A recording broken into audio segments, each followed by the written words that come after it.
Ser Podcast.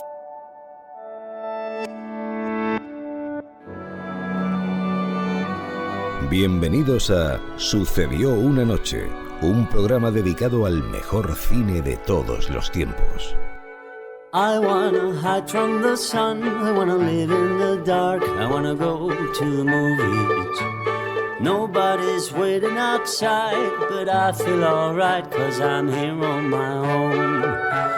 I can kiss Marion and Jane, I can sing in the rain, I can be Superman. I'll never come out again. Las estrellas míticas, los grandes directores, las películas inolvidables.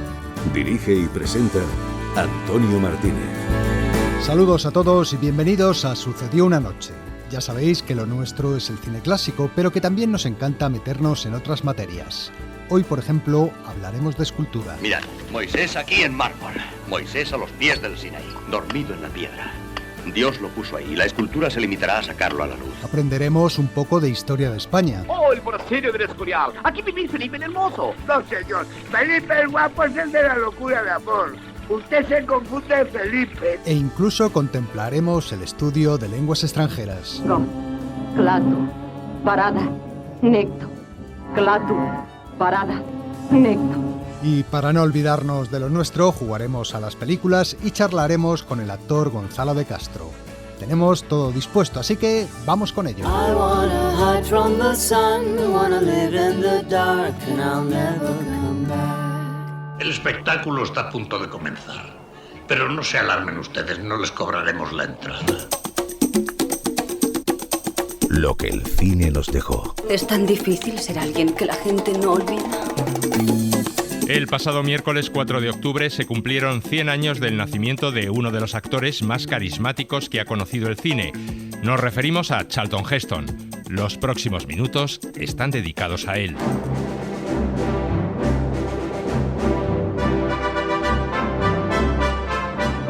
Carácter, integridad, fortaleza física, un rostro que sugiere épocas pasadas.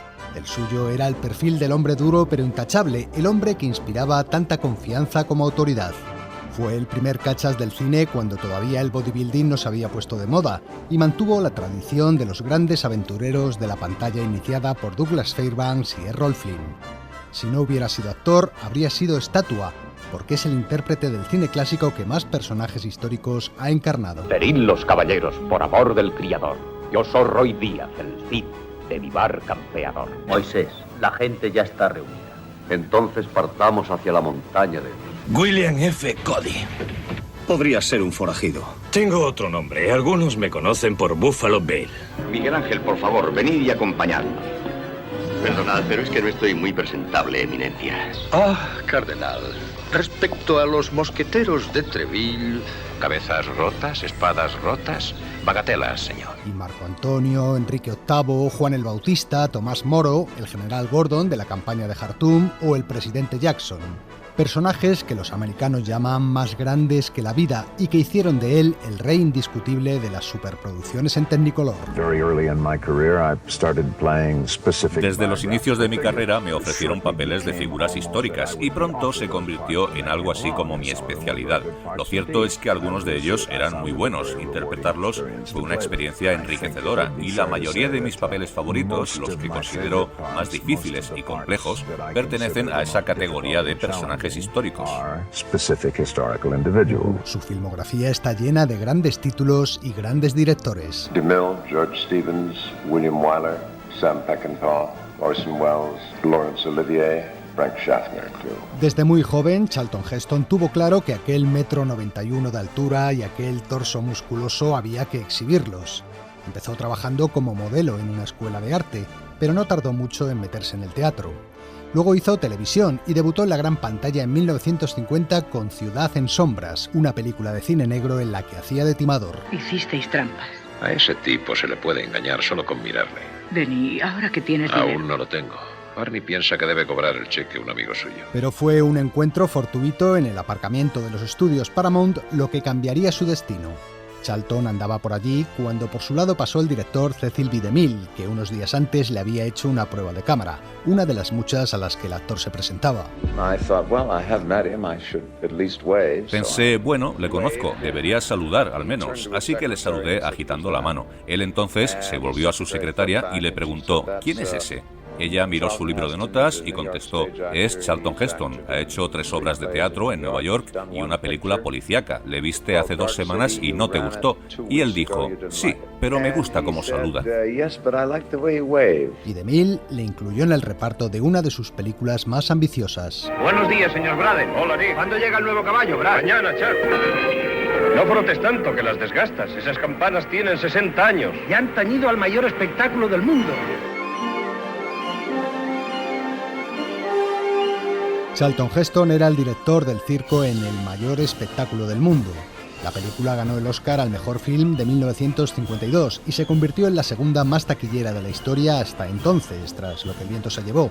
Pero su éxito no salpicó demasiado al actor. Encasillado como héroe fornido, sus siguientes películas fueron westerns y aventuras para relleno de programación como El secreto de los Incas o Cuando ruge la marabunta. ¿Ha visto usted mi casa? Tardé 7 años en construirla. Un auténtico milagro en el corazón de la selva. La gente se reía de mí, de mi afán por conseguirla.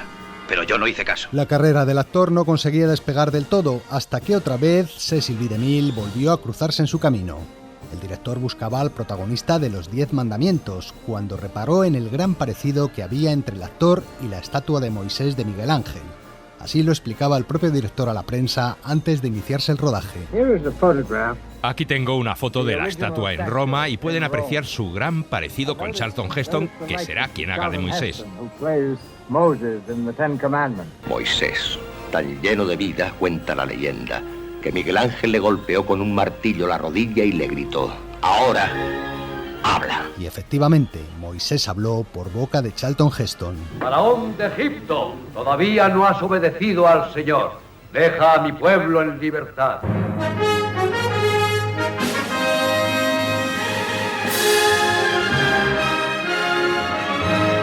La imagen del actor con los brazos en alto ordenando que se abran las aguas del Mar Rojo es ya uno de los grandes iconos del séptimo arte. Admirad el inmenso poder del Señor.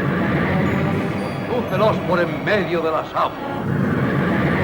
Los 10 Mandamientos situó a Heston en la primera división de Hollywood. Al público ya lo tenía rendido y los críticos acabarían aceptándole gracias a títulos como Horizontes de Grandeza. Yo iría con usted al infierno, mayor, ya lo sabe.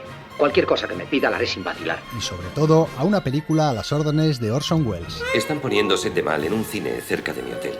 Podemos ir a verla si te apetece. Es gracioso ver a Charlton Heston haciendo de mexicano. Una película que hoy en día muchos consideran el mejor papel de su carrera, aunque él no pensaba lo mismo.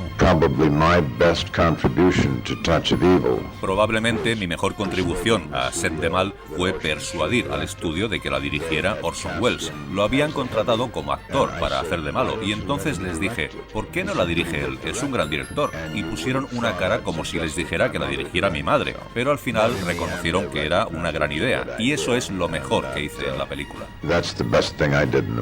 Capitán, solo soy lo que la ONU llamaría un observador. Le aseguro que no habla como si lo fuera. Me refiero a mexicano. Capitán, no le voy a dar problemas. Me ha puesto su vida a que no me los da. Al público, como decíamos, le encantaba Charlton Heston, pero su consagración definitiva llegó el día en que se subió a una cuadriga y consiguió vencer a Mesala en la carrera más espectacular de la historia del cine. Dios del pueblo, yo te corono.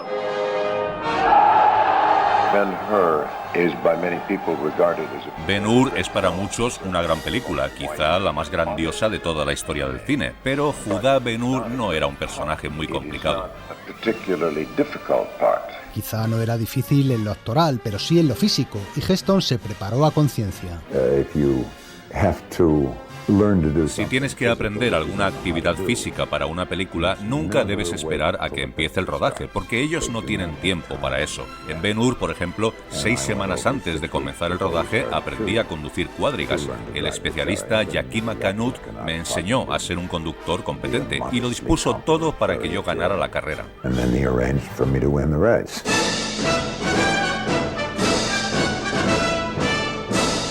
Ben-Hur le valió el único Oscar de su carrera y le confirmó como el actor por excelencia de las superproducciones. ¿Te miran ahora? como un verdadero dios, como ya te dije. En España rodó 2 de ellas, El Cid. Gracias, mío Cid. ¿Cómo sabes mi nombre?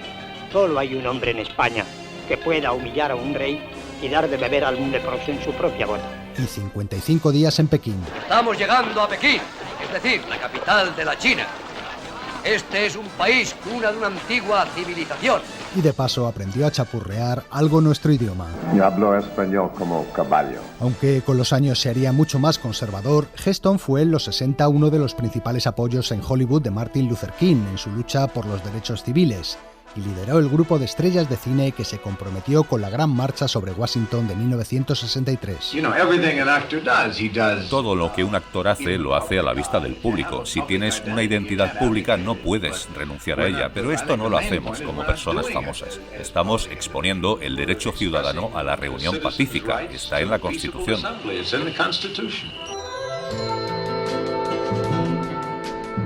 A finales de la década de los 60 y principios de la de los 70, el actor se interesó por el cine de ciencia ficción, protagonizando películas como El planeta de los simios, Cuando el destino nos alcance o El último hombre vivo. Esto es una grabación, 7306 Boulevard Rimini, sector 2, últimas manzanas inspeccionadas. Señales de que han estado buscando comestibles en una pequeña tienda en la manzana 503. Y en los 70 también se apuntó a una moda que hacía furor en aquellos días, el cine de catástrofes. Tráigame un martillo perforador. Si lo utiliza ahí dentro, se hundirá el techo. Creo que aún quedan personas con vida ahí dentro y voy a intentar salvarlas.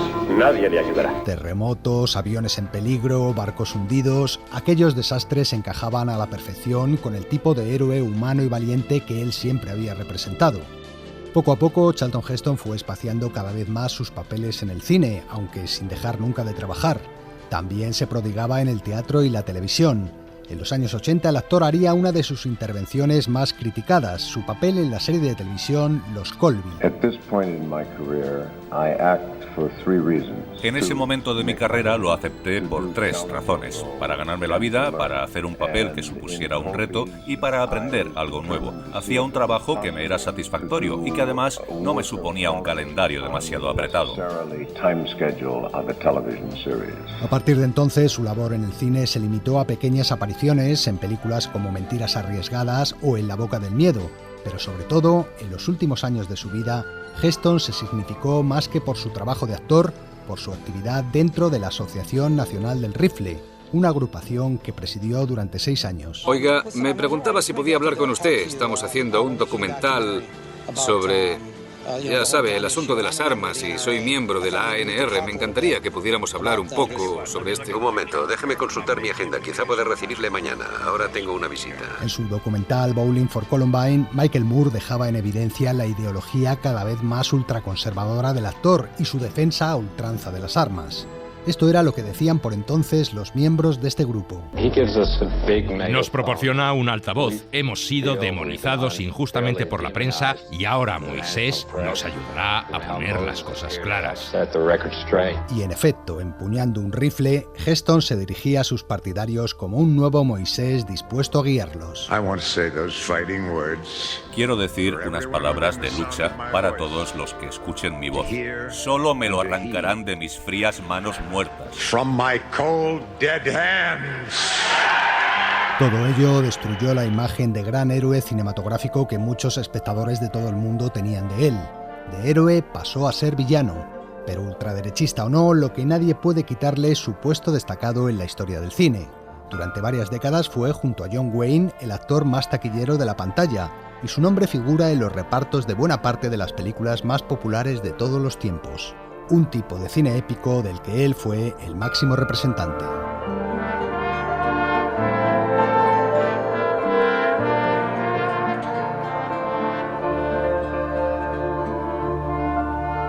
Y ahora, atentos esos oídos cinéfilos porque llega nuestro juego de las películas.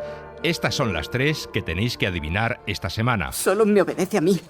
Y tampoco será bueno para la guerra porque se asusta con los ruidos. Lo siento. Pues si Joey se va, yo también me presento voluntario.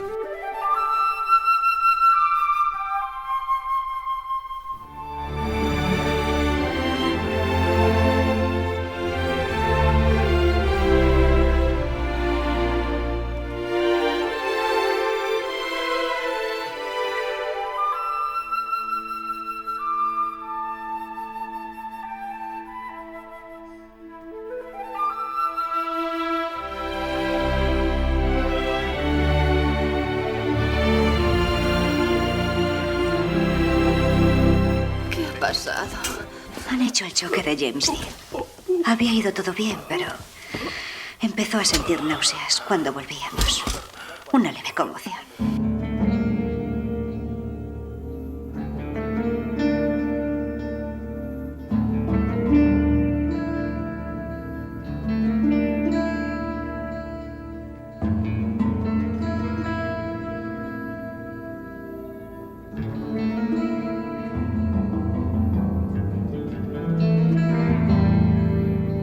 ¿No te gusto, Buxi? Tú eres para mí algo especial. Oye, frena. Vas a hacer que me ruborice. Oh, vamos, Buxi. Dame una oportunidad. ¿Estás segura de que no te equivocas de hombre? No, tú no eres como esos necios. ¿No? No, tienes unos preciosos ojos pardos. Que se convertirán en morados si Sam el Gordo nos sorprende tonteando. He's a sinner, candy-coated. For all his friends, he always seems to be alone. But they love him, bugs him alone. A city slicker, he can charm you with a smile and a style all his own. Everybody loves that man, bugs him alone. Bueno, ¿qué? ¿Han sido muy difíciles? Espero que no. Estas son las respuestas para que salgáis de dudas. En el primer diálogo asistíamos al momento en el que era reclutado para la Primera Guerra Mundial el caballo protagonista de Caballo de Batalla, la película dirigida por Steven Spielberg en 2011 con música de su inseparable John Williams. A continuación escuchábamos a los protagonistas de Crash, aficionados a reinterpretar famosos accidentes de coche, en este caso el de James Dean. A esta película, Crash, dirigida por David Cronenberg en 1996, le puso música Howard Shore. Y terminábamos con Bugsy Malone, nieto de Al Capone, un musical de ambiente gangsteril dirigido por Alan Parker en 1976, que tenía la particularidad de estar interpretado íntegramente por niños. La canción de su tema central, que aún oímos de fondo, era obra de Paul Williams. Es que yo me pongo enferma con tanta españolada y con tanto trabuco, sombrero catite y patillas. Sucedió en el cine español. Perdone, ¿españolada dice? ¿Y qué se supone que debemos hacer en el cine español? ¿Alemanadas? Sí. ¿Hungaradas? ¿Americanadas? No, hombre, no, pero entiéndame. La historia de nuestro cine. Este domingo 8 de octubre se cumplen 75 años del estreno de uno de los grandes clásicos de la historia del cine español, Locura de amor, la película de Juan de Orduña sobre el personaje de Juana la Loca que resultó uno de los mayores éxitos comerciales del cine de la posguerra. La vamos a recordar en el siguiente reportaje.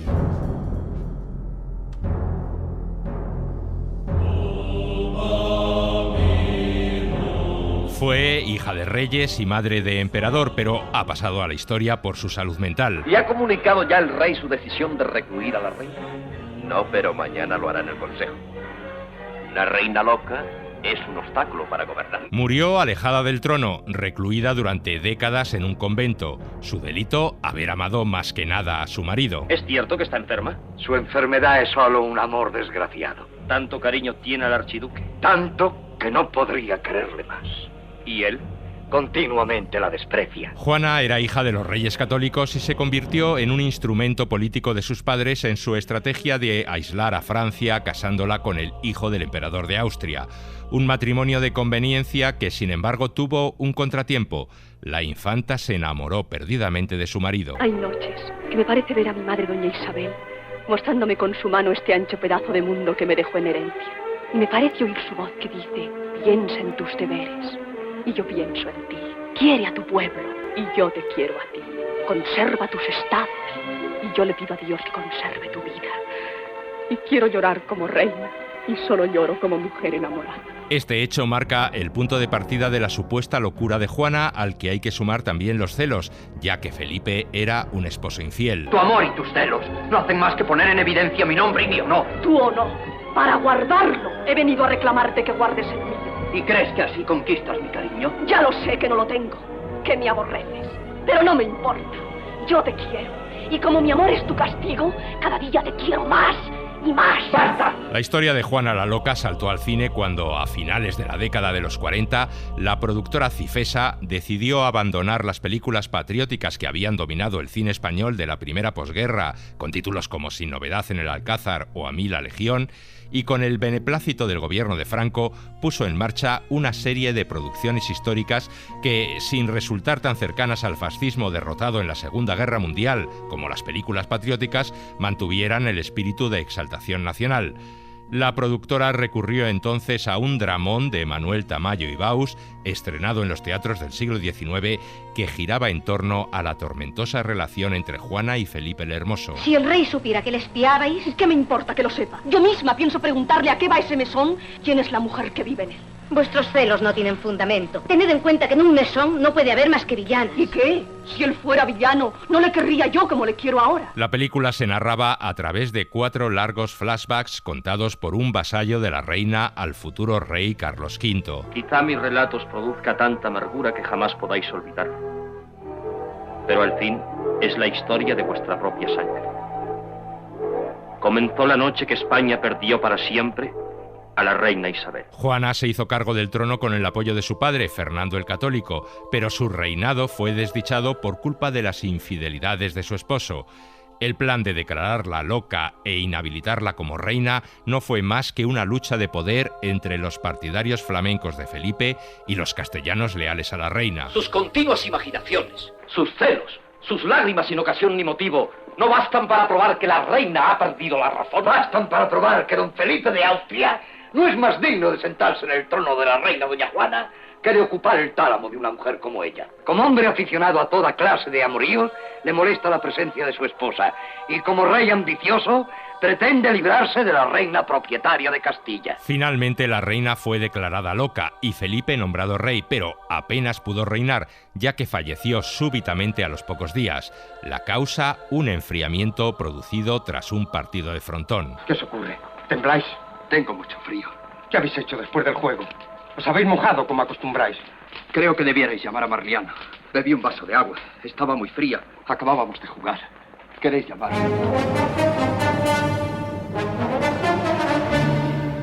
La productora Cifesa destinó a la película un presupuesto de 4 millones de pesetas, cifra que resultaba enorme para la época.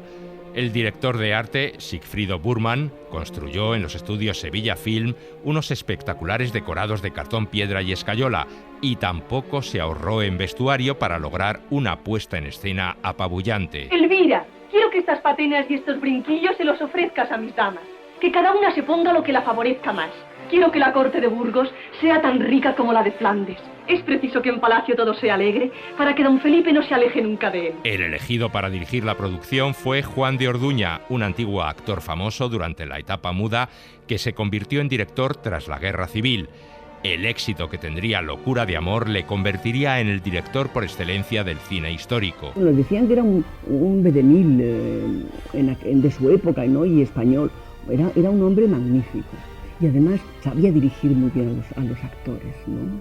Sabía lo que quería. Fue Orduña quien se empeñó en que esta mujer a la que escuchábamos, Aurora Bautista, fuera la protagonista del film.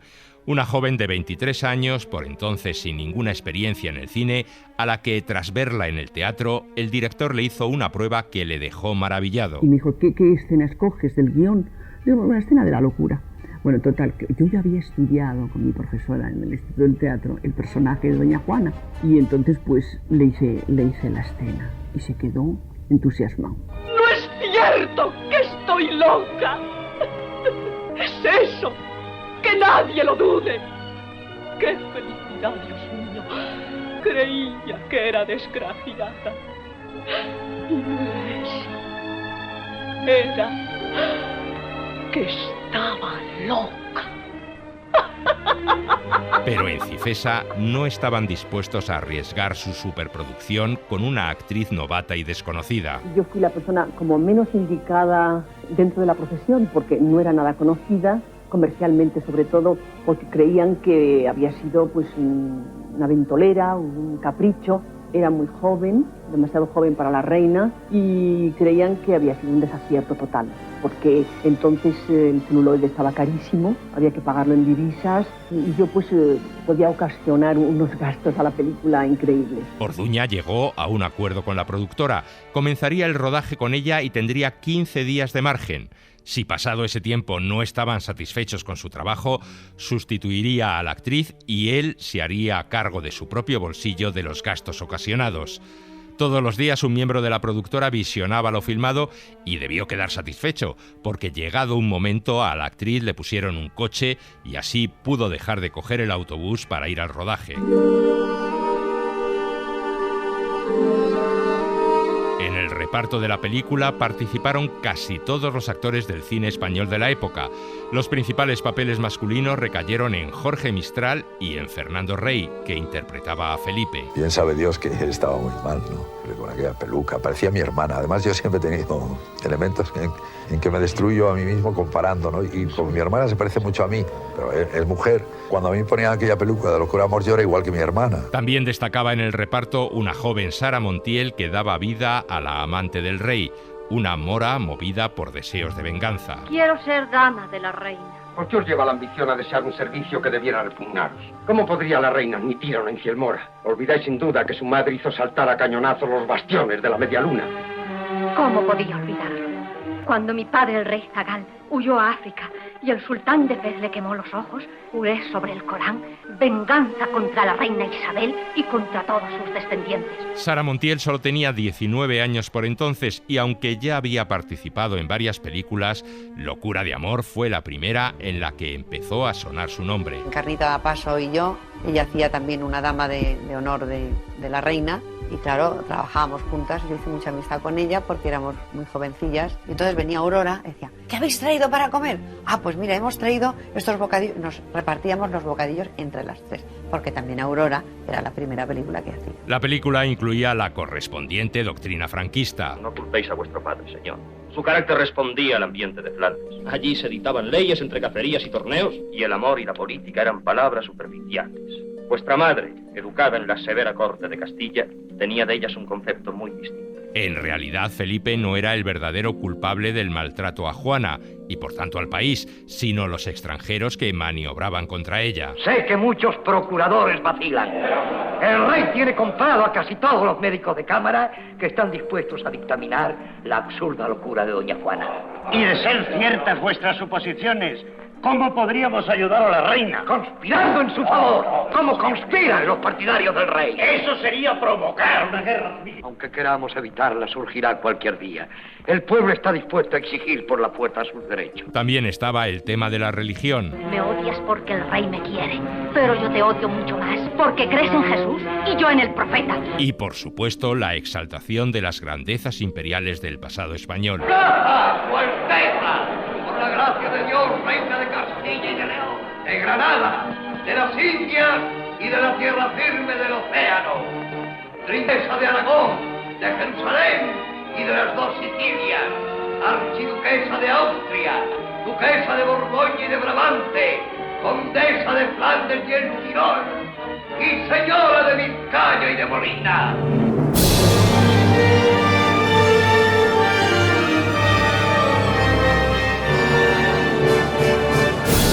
Locura de Amor se convirtió en uno de los mayores éxitos de la historia de nuestro cine y lanzó a su protagonista. Y me convertí en una estrella porque, claro, la película duró un año en cartel y después cuando se distribuyó por América, pues fue un chorro de dólares lo que entró en España con esa película, espantoso, ¿no? Ganaron muchísimo dinero. La película se convirtió enseguida en un clásico del cine español y algunas de sus escenas se grabaron para siempre en las retinas de los espectadores. Por favor, Alteza. No le despertéis. Silencio. El rey se ha dormido. Por donde vaya yo en un sitio más recóndito, todo el mundo me repite la escena, porque es que era una cosa que se quedó grabada para las séculas sin fin. Silencio, no le despertéis que el rey se ha dormido. Era sencillamente eso, ¿no? El éxito de la película pondría de moda el llamado cine histórico, al que, a partir de entonces, se lanzó con pasión la industria cinematográfica española, con Orduña como su principal referente, y títulos como Alba de América, La Leona de Castilla o Agustina de Aragón, también protagonizada por Aurora Bautista. ¿Dónde está Palafox? Yo soy Palafox. ¡Bien!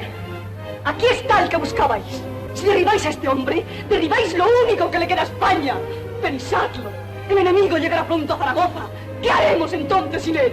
General, este es el ruego que venimos a haceros.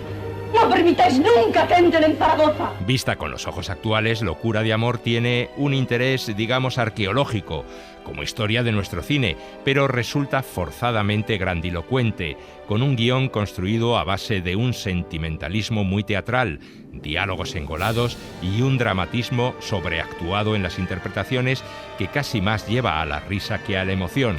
La propia Aurora Bautista así lo reconocía. Yo la veo naturalmente con mucha crítica. Yo creo que es una película que ha pasado mucho el tiempo por ella. Creo que se tocaba esa cuerda del dramatismo. Yo me acuerdo que una vez me dijo Juan, muy en Aurora Bautista. Y claro, pues Aurora Bautista no era dramática. En 2001, Vicente Aranda rodaría una versión mucho más moderna, audaz y realista del mismo argumento, pero nadie puede quitarle a Locura de Amor su importancia como clásico del cine español y de ser una de las películas más vistas y taquilleras de la historia de nuestro cine.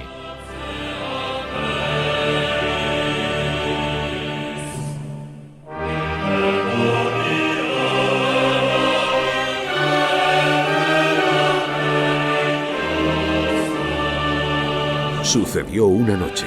El cine clásico en la SER. Si ese avión despega y tú no estás a su lado, te arrepentirás. Tal vez no hoy ni mañana, pero sí muy pronto y para el resto de tu vida. El cine de su vida. Es de Casablanca. Toda mi vida he estado esperando decirlo. Hoy tenemos como invitado al actor Gonzalo de Castro, al que ahora podéis ver en los cines en La Ternura, una comedia de enredos basada en la obra de teatro de Alfredo Sanzol y en la que comparte reparto con actrices como Emma Suárez y Alexandra Jiménez. A Gonzalo de Castro le conocemos de series como Siete Vidas, Doctor Mateo o Matar al Padre, y de películas como La Torre de Suso, ¿Para qué sirve un oso? O Super López. Pero dejemos que sea él quien nos cuente cómo se convirtió en actor y cómo se ha ido desarrollando su carrera. Yo tenía una novieta en aquel tiempo que estudiaba en la Escuela de Arte Dramático de Madrid. Y yo estaba en la Facultad de Derecho de la Complutense, iba por las tardes. Y entonces a veces iba a buscarla y tal. Y un día entré, espérame, puedes subir si quieres, y si no hablas tal, siéntate. Y entonces descubrí un mundo fascinante, totalmente desconocido para mí. Si no fuera porque sé que es imposible, diría que vos teníais barba, que vos no la teníais y que vos teníais solo bigote. Donde la gente se divertía, donde bailaban, donde se reían, donde había alguien que era un profesor, en este caso, con un escenario, con una libertad, y digo, entonces se me colocó un gusanito en la... Y bueno, lo dejé pasar. Pero pasados los años, casi ya a punto de licenciarme, con 2 asignaturas, algo tiraba de mí y dije, joder, yo quiero intentar eso, a mí me ha gustado mucho. También en el colegio hice teatro, cositas, en fin, esas cosas. Había ahí una semilla en mí que me tenía loco. Sabia decisión, señor capitán. Es un buen tipo, mi viejo, que anda solo y esperando. Me presenté yo solo porque me fui a la escuela, pregunté ¿qué hay que hacer para entrar aquí? Me dijeron, tiene usted que prepararse 3 cosas. Esto es el año 86, tú fíjate. Mire, yo creo cosas muy bien, adivino el futuro. Y el suyo va muy mal encaminado. Prepárese un texto dramático, una fábula y un texto en verso. Yo, que era un señor que leía el Código Civil, el Código Penal, que no salía de Garrigues y no salía del derecho mercantil. Ustedes no leen lo que escriben, no leen lo que redactan, no leen... ¿Quiénes son ustedes? No tenía mucha idea, no tenía ese tipo de lecturas. Cogí 3 textos al albur, una fábula de Hartzenbusch, me acuerdo perfectamente, parte de un texto de Coltés, de Roberto Suco, y el otro no recuerdo qué, en fin. Y yo solo, y me lo preparé como pude, no sé ni lo que hice. Me citaron, me fui allí y dije, qué horror, estaba temblando, en fin. Algo vieron en mí que dijeron, usted está admitido. Y a partir de ahí fui a mi casa, se lo conté a mi padre. Me dijo mi padre, solo te pido por favor que termines, luego haz lo que te dé la gana, pero agárrate, ten algo seguro, hijo, acaba la carrera y tal. Y bueno, no le escuché. Me alegra mucho y me hace muy feliz que hayas elegido la carrera de arquitectura y no la de derecho. Así te evitarás estar litigando con los problemas de las personas, que son siempre absurdos. Es tu primera gran decisión. Mi vida empezó ahí. La vida no empieza con un nacimiento, la vida empieza cuando quieres y decides si tienes el coraje o la ocasión de un día hacer lo que realmente te apetece. Trabajé en 20 cosas, tenía a veces grandes bajones de joder, tengo que terminar la carrera, mi padre tenía razón, llevo 1 año y medio, no hago nada, no consigo llegar a ningún lado. Todo eso me pasó también, como todo el mundo. La vida se puede acabar en cualquier momento, Tomás. Por cualquier circunstancia, por cualquier mala decisión. Por eso es muy importante que pongas atención en cada paso que das, por pequeño que sea.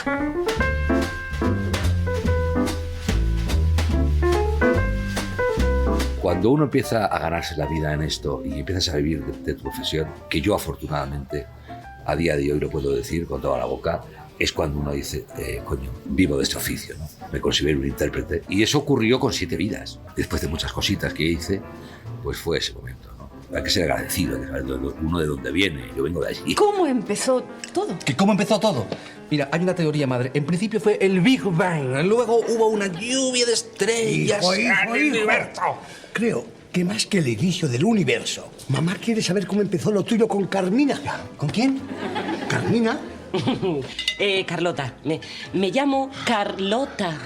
Yo también tuve la borrachera de, hostia, salgo en la tele y te lo vas como creyendo. Es importante luego manejar bien tus egos y manejar bien ese término que es la fama o el éxito, que es un terrón de azúcar, ¿eh? Es un terrón de azúcar que te comes, te ha durado un caramelo y dices, hostia, ¿y ahora qué? Ahora hay que mantenerse. ¿Qué pasa? ¿Qué haces tú aquí? ¿Has venido solo? Sí, no me ha seguido nadie. Vale. Gonzalo, es que trae mala suerte ver a la novia antes de quitarse los rulos. Carlota, eso es antes de la boda. Mira, cuando hice 7 vidas, que fueron 5 años y pico, yo ya decía, al fin, lo digo con todo el respeto, digo, coño, esto, claro, yo tenía otras inquietudes, quería hacer otras cosas. Pero a mí me gusta mucho el teatro y he tenido la fortuna de trabajar con enormes directores, me la he jugado, me he jugado mi dinero, produje un par de cosas que no fueron bien, en fin, todas esas cosas me han ocurrido. Me salté a la televisión. No me lo puedo creer, Mateo San Cristóbal viendo guarrerías. ¿El comportamiento obsesivo-compulsivo, síndrome de Asperger?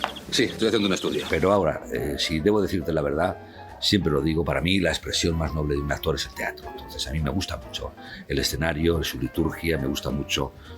Yo hago teatro por ensayar. Los ensayos de teatro, si estás con un director y una compañía, son extraordinarios. Lo que ocurre en unos ensayos con tu personaje, contigo, cómo lo vas trayendo, viniendo, en fin. Y eso no tiene precio.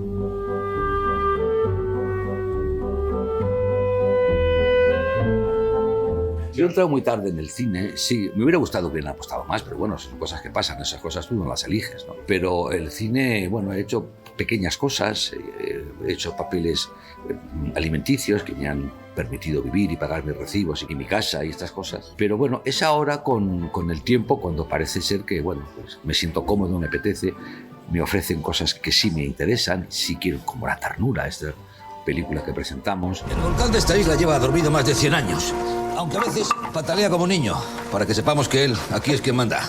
Desde que el mar trajo a los señores soldados ha empezado a moverse y a humear levemente. Espero que su inquietud no pase de ahí. ¿Y en caso de necesidad, tenéis algún plan para salir de la isla? Siempre he tenido un plan para poner a salvo a mi familia, pero ni mis propios hijos lo conocen. Me hubiera gustado hacer más cine, sí, pero bueno, solo tengo 60. Yo creo que tengo todavía y ojalá que sea así. Yo te digo, mientras yo tenga una profesión de teatro, yo soy feliz. Ahora hay que trabajar, ahora hay que sostener este oficio.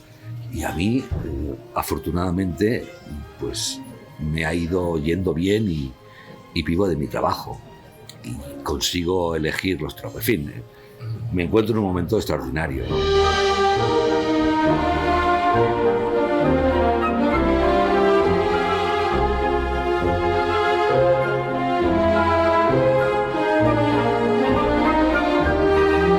Sucedió una noche.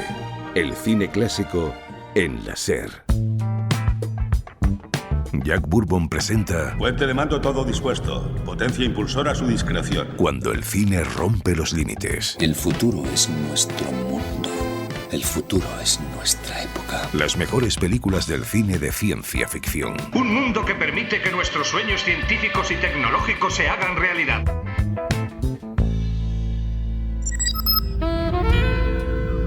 ¿Qué tal, amigos?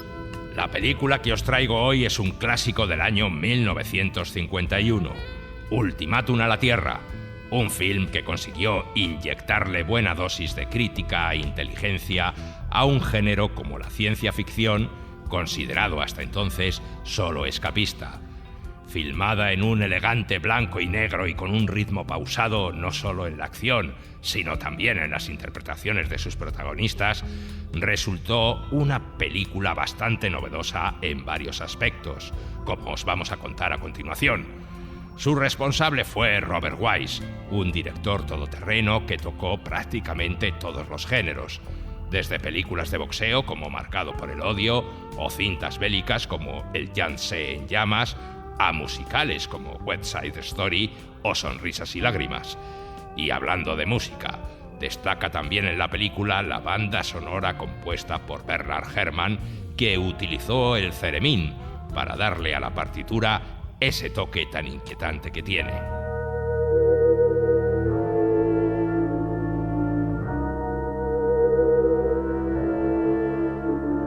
Los años 50 del siglo XX marcan el verdadero nacimiento de la ciencia ficción en el cine americano, y lo hacen propiciados por las circunstancias históricas y sociales que se vivían entonces. Ridley Scott lo explicaba así. Durante la Segunda Guerra Mundial teníamos un enemigo muy concreto. Luego vino la siguiente fase, la Guerra Fría, que era algo relacionado con la paranoia, y el cine empezó a tirar de ahí. La Guerra Fría disparó en los Estados Unidos el miedo al comunismo, un hecho que se tradujo metafóricamente en el cine en historias de invasiones alienígenas, que ponían en peligro no solo el sistema de vida americano, sino la propia existencia del planeta. Con tanto hablar del botón que siembra el pánico, estamos al borde del desastre. Todos le dan a la raza humana 2 semanas de vida. La amenaza nuclear, cuyo recuerdo de Hiroshima y Nagasaki estaba aún muy cercano, llenó también las pantallas de catástrofes provocadas por la liberación del átomo. Al parecer, la radiactividad ha creado una subespecie, mutantes. Y en tercer lugar, comenzaba la carrera espacial, y el espacio exterior se abría como un nuevo mundo a explorar lleno de misterios. El primer objeto volante no identificado que quedaría documentado fue avistado en 1947 por el piloto civil Kenneth Arnold. ¡Cielo santo! Eso va a más de 4.000 millas por hora. Pero eso es increíble. No puede ser un avión. Antes de que acabara ese año se había informado de otros 850 avistamientos, disparando una auténtica fiebre ovni alimentada por la prensa sensacionalista. Todos estos hechos, la desconfianza hacia lo diferente, el terror nuclear y la posible amenaza extraterrestre, están muy presentes en Ultimátum a la Tierra.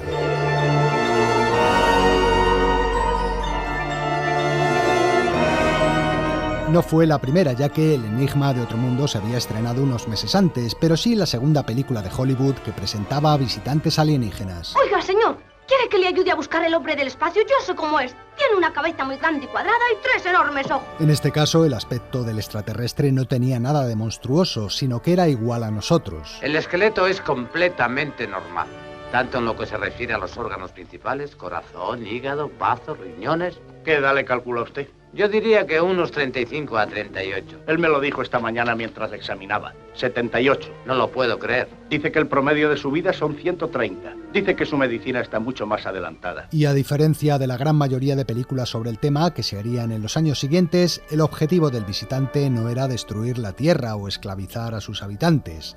Todo lo contrario. El extraterrestre era un ser elegante y educado, defensor de la ciencia y la razón. Venimos a visitaros en son de paz y con buena voluntad. De hecho, no volveríamos a ver alienígenas tan amigables en el cine hasta 20 y tantos años después, cuando Spielberg estrenó Encuentros en la tercera fase. Ultimátum a la Tierra está basada en un relato corto de Harry Bates, titulado Adiós al amo, que fue publicado 10 años antes en una revista de ciencia ficción. Realizamos esta emisión especial de radio-televisión a fin de dar a ustedes la última y verdadera información sobre este asombroso acontecimiento. La llegada de una nave interplanetaria a Washington. Un platillo volante llega a la capital de Estados Unidos. De él desciende una figura de apariencia humana acompañado de un robot. Me han dicho que habla usted nuestro idioma y que su nombre es señor Klaatu. Solo Klaatu. Debe venir de muy lejos. De unos 250 millones de millas. El alienígena, al parecer, trae un mensaje importante. Afecta a todos los habitantes de su planeta. Quiero entrevistarme con representantes de todas las naciones de la Tierra. Temo que eso va a ser algo difícil. Nuestro mundo, en estos momentos, está siempre en tensión y receloso. Bien, pero ¿y esas Naciones Unidas? ¿Sabe también lo de las Naciones Unidas? Venimos detectando sus emisiones de radio hace años. Así es como hemos aprendido sus idiomas. Ante la imposibilidad de entrevistarse con los mandatarios, Klaatu escapa de la vigilancia militar y, camuflándose como un terrestre más, se va a vivir entre la gente de Washington. Su fin último es poder trasladar su mensaje a los científicos, de quien espera sean más receptivos que los militares y los políticos. ¿Está dispuesto a hablar ante los hombres de ciencia que he convocado? Usted podría explicarles a ellos su misión y ellos a su vez lo harían a sus respectivos países. Justamente por eso he venido a verle. Deben acudir hombres de todos los órdenes, los mejores cerebros del mundo. Eso lo dejo a su elección.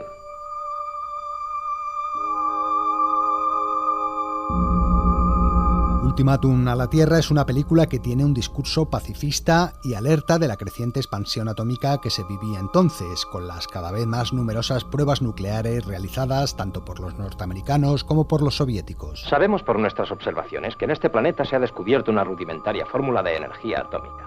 Mientras se limitaron ustedes a luchar entre sí con esos primitivos tanques y aviones, no nos inquietó.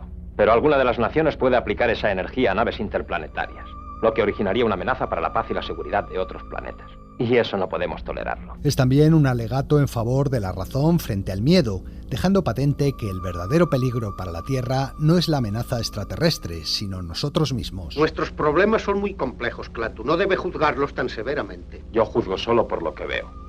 Su impaciencia es comprensible. Me impacienta la estupidez. Para algunos, la película tiene también numerosas referencias cristianas y al propio Jesucristo. ¿Tiene usted fe, profesor Barnard? Desde luego, porque en ciencia es tan necesaria como la curiosidad. Klaatu trae un mensaje de amor y esperanza. Como Jesucristo es capaz de hacer milagros, deja que los niños se le acerquen, y como él también es asesinado y resucita para proclamar la paz universal. Incluso el apellido que adopta en su camuflaje humano es el oficio de Jesús. Me llamo Carpenter. Deseaba alquilar una habitación. El papel de Klaatu se le ofreció en principio a Spencer Tracy y a Claude Rains, pero ambos lo rechazaron. Al final se decidieron por el actor británico Michael Rennie, poco conocido por el público norteamericano, lo cual a la postre daría mayor realismo al personaje. Ridley Scott otra vez. Michael Rennie fue siempre una de esas caras cinceladas que quedaban muy bien en la pantalla, pero en este caso más aún, era perfecto, una elección excelente como extraterrestre. La chica de la película es Patricia Neal, compañera de pensión de Klaatu, que ayuda al extraterrestre. Estoy preocupado por Gore. Temo lo que pueda hacer, si algo me pasara. Gore, pero si es un autómata, sin usted, ¿qué puede hacer? No tiene límite su poder. Puede destruir la Tierra. En efecto, también está Gort, el enorme robot que sale de la nave junto a Klaatu y tras mostrar su poder se queda custodiando el platillo volante. Son las 2 de la mañana y el gigantesco autómata sigue inmóvil. Ingenieros llegados recientemente no lo han conseguido. Los expertos metalúrgicos no han causado mella en su enorme cuerpo inexpugnable. Aunque al verle caminar se notaban demasiado las arrugas de su traje de látex, Gort se convirtió en un icono del cine, presidiendo además el cartel de la película. Dentro de su disfraz se metía Lock Martin, un hombre que medía 2 metros 31 centímetros y que hasta entonces era conocido por ser el portero del famoso teatro chino de Grauman en Hollywood.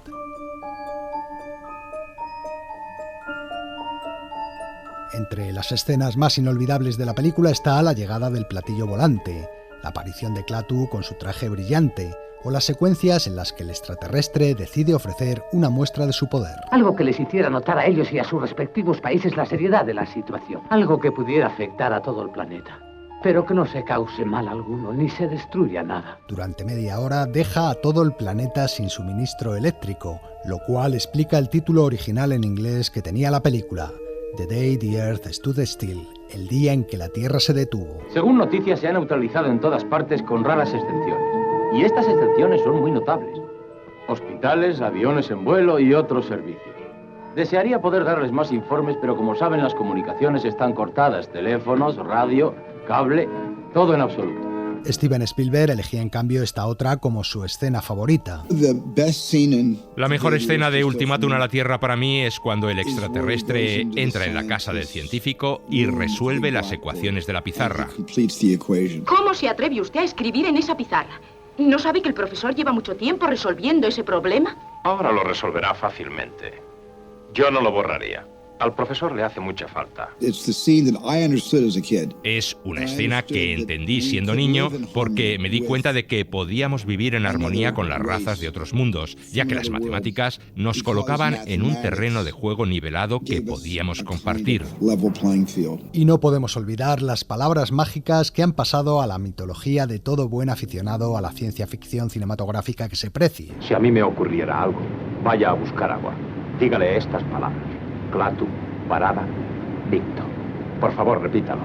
Clatu, Barada, Nicto. No debe olvidar esas palabras. Ultimátum a la Tierra recibió un Globo de Oro especial en 1952 a la mejor película promotora del entendimiento internacional. Y es que el mensaje fundamental de la película es la necesidad del entendimiento entre los pueblos para que exista la paz y la seguridad, no ya en la Tierra, sino en todo el universo. Y en eso consistía el ultimátum que recibíamos. El universo se va haciendo más pequeño cada día y la amenaza de agresión por parte de ningún grupo ni de nadie no se puede tolerar. Ha de haber seguridad para todos. Esto no significa renunciar a nuestras libertades, salvo a la libertad de actuar de modo irresponsable. Como resultado, vivimos en paz, sin armas ni ejércitos. No nos interesan los asuntos internos de vuestro planeta. Pero si amenazáis con extender vuestra violencia, la Tierra quedará reducida a un montón de cenizas. La decisión es asunto vuestro. En el año 2008 se hizo un remake de Ultimátum a la Tierra en el que Keanu Reeves daba vida al extraterrestre protagonista. Voy a hacerle una serie de preguntas de control. ¿Es humano? Mi cuerpo lo es. ¿Tiene constancia de un ataque inminente contra la Tierra? Debería soltarme. Repito la pregunta. Pero no os aconsejo que la busquéis, ya que la película es bastante floja. De hecho, fue nominada a los premios Razzies como uno de los peores films de aquel año. Todo lo contrario que la película de Robert Wise, que, a pesar de las más de 7 décadas transcurridas desde su estreno, se sigue viendo con agrado e interés. En fin, amigos, hasta la semana que viene. Continuará. Llega la hora de marcharnos y el adiós musical lo va a poner esta semana Rod Stewart versionando el Chick to Chick de Irving Berlin que Fred Astaire cantaba en la película Sombrero de Copa. Espero que os haya gustado el programa y si es así os esperamos de nuevo dentro de 7 días. Un saludo de Elio Castro y Antonio Martínez y hasta entonces. Heaven, I'm in heaven, and my heart beats so that I can hardly speak, and I seem to find the happiness I seek when we're out together dancing cheek to cheek. Oh, heaven, I'm in heaven, and the cares that hung around me through the week seem to vanish like a gambler's lucky streak when we're out together dancing cheek to cheek. Oh, I love to climb a mountain and to reach the highest peak, but it doesn't thrill me half as much as dancing cheek to cheek. Oh, I love to go out fishing in a river or a creek, but I don't enjoy it half as much as dancing cheek to cheek. Dance with me, I want my arm about you, that charm about you will carry me through to heaven. Ooh, I'm in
Cadena SER. La radio.